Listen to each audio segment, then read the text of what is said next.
आज हम लोग बात करेंगे मेल रिप्रोडक्टिव सिस्टम के बारे में।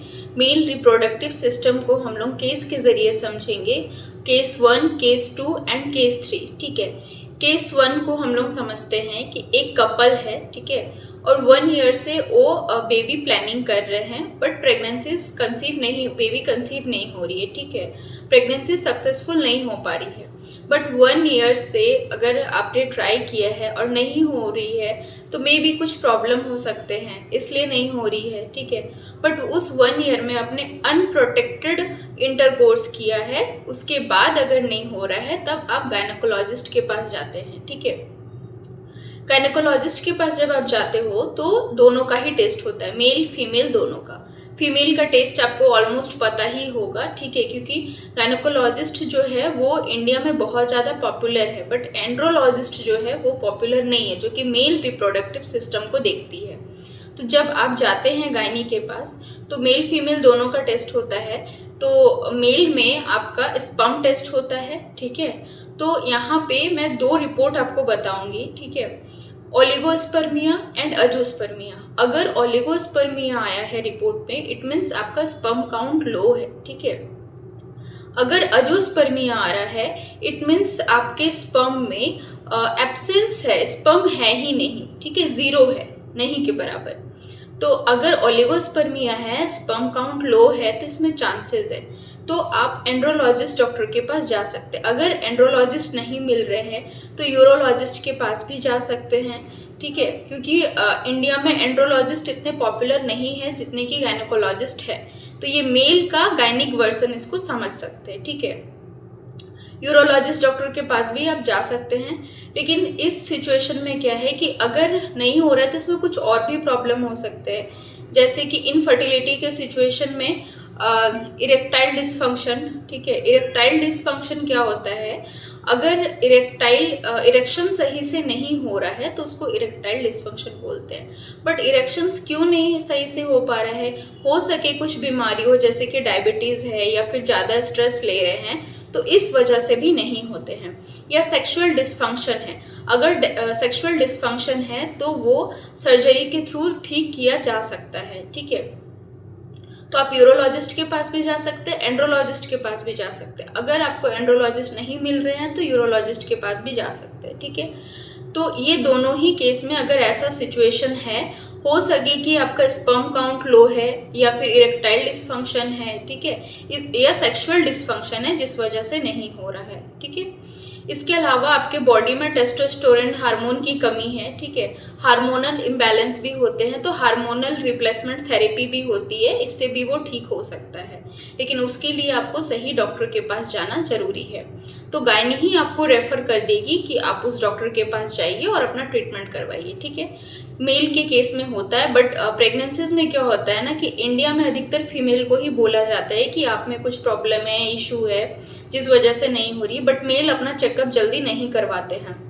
उनको लगता है कि उनका सब कुछ ओके है, बट इंसान है, शरीर है, प्रॉब्लम होता है, उसका ट्रीटमेंट भी पॉसिबल है। बट अपने आप को एक्सेप्ट करना है कि हाँ प्रॉब्लम है, तभी तो आप डॉक्टर के पास जाओगे ट्रीटमेंट करवाने के लिए। बट कुछ लोग मानते ही नहीं है, ठीक है। ये एक पहला केस हो गया।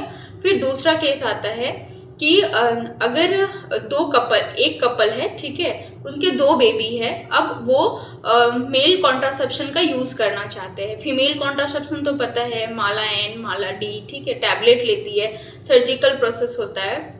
तो मेल में भी होता है। मेल कॉन्ट्रासेप्शन में प्रोटेक्टिव जो है प्रेगनेंसीज को रोकने के लिए वेसेक्टोमी का यूज़ होता है। तो वेसेक्टोमी आप करवा सकते हैं। वेसेक्टोमी कोई भी जनरल फिजिशियन के पास जाएंगे, उनको बोलेंगे वेसेक्टोमी करवाना है, ठीक है, फिर वो कुछ टेस्ट वगैरह करेंगे, उसके बाद ये पॉसिबल है। या फिर यूरोलॉजिस्ट के पास भी जा सकते हैं, जनरल फिजिशियन के पास भी जा सकते हैं, मतलब डॉक्टर के पास जाना है वेसेक्टोमी करवाने के लिए, ठीक है। अगर इसके अलावा भी अगर आपको और भी कुछ प्रॉब्लम है, उस टाइम पे यूरिन में कुछ प्रॉब्लम आ रहा है, ठीक है, यूरोलॉजिस्ट जो होते हैं, आपका यूट्रस में कुछ प्रॉब्लम है, ब्लैडर में है, ठीक है, इस तरीके से रिलेटेड वो यूरोलॉजिस्ट सभी तरीके के वो देखते हैं, इस तरीके से रिलेटेड। और इसके अलावा तीसरा केस जो है, तीसरा केस में जो मेल है उनका एज 40 या 50 हो जाता है, उस टाइम पे उनको प्रोस्टेट इनलार्जमेंट हो जाता है। ठीक है, प्रोस्टेट इनलार्जमेंट जब होता है तो उसके कुछ सिम्टम्स है। वो सिम्टम्स क्या है, जैसे कि रात में बार बार यूरिन का जाना, फ्रीक्वेंट टाइम ऑफ यूरिनेशन।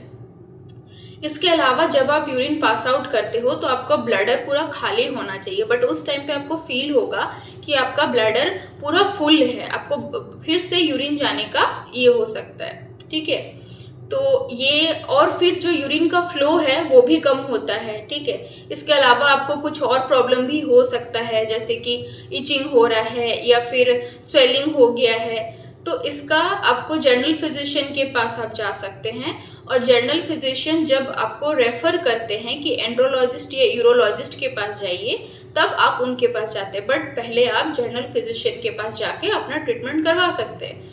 इसके लिए 3 तरीके का ट्रीटमेंट होता है। एक होता है फिजिकल एग्जामिनेशन, ठीक है, वो फिजिकल तरीके से देखते हैं क्या है नहीं है। ठीक है, इसके अलावा ब्लड टेस्ट होता है PSA, ठीक है, प्रोस्टेट स्पेसिफिक एंटीजन, ये एक ब्लड टेस्ट है। ठीक है, ये होता है। तीसरा होता है आपका अल्ट्रासाउंड। ठीक है, ये अल्ट्रासाउंड जब होता है, ये पहले आपका प्रोसेस वाइज आपका देखा जाता है कि क्या प्रॉब्लम है, कैसे इसको ट्रीट करना है। ये 3 तरीके का होता है। जैसे फीमेल में एक एज के बाद 40 के बाद आपका पैप स्मीयर करवाना 35 में ज़रूरी हो जाता है, वो सर्वाइकल कैंसर के इम्पॉर्टेंट है। वैसे ही मेल में भी एक एज वाइज ज़रूरी हो जाता है अपना टेस्ट करवाना। ठीक है, एंड्रोलॉजिस्ट उस डॉक्टर को बोलते हैं जो कि मेल रिप्रोडक्टिव सिस्टम को देखते हैं। जैसे कि फीमेल में फीमेल रिप्रोडक्टिव सिस्टम को देखती है तो हम लोग गायनोकोलॉजिस्ट बोलते हैं, बट मेल में मेल रिप्रोडक्टिव सिस्टम को देखते हैं तो उसको एंड्रोलॉजिस्ट बोलते हैं। एंड्रोज एक वर्ड है जो कि ग्रीक वर्ड है, उसका मतलब होता है मेल, लॉजी मतलब होता है स्टडी,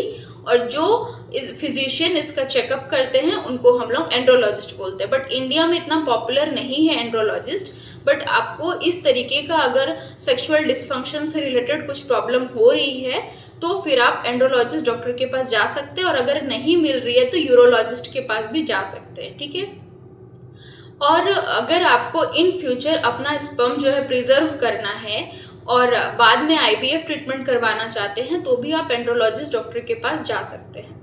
अगर कुछ और इन्फॉर्मेशन चाहिए तो आप मुझे कमेंट में कर सकते हैं। आई होप कि ये वीडियो इन्फॉर्मेटिव रही होगी, और कुछ क्वेश्चंस है तो कमेंट में कीजिए। बाकी वीडियो देखने के लिए थैंक यू।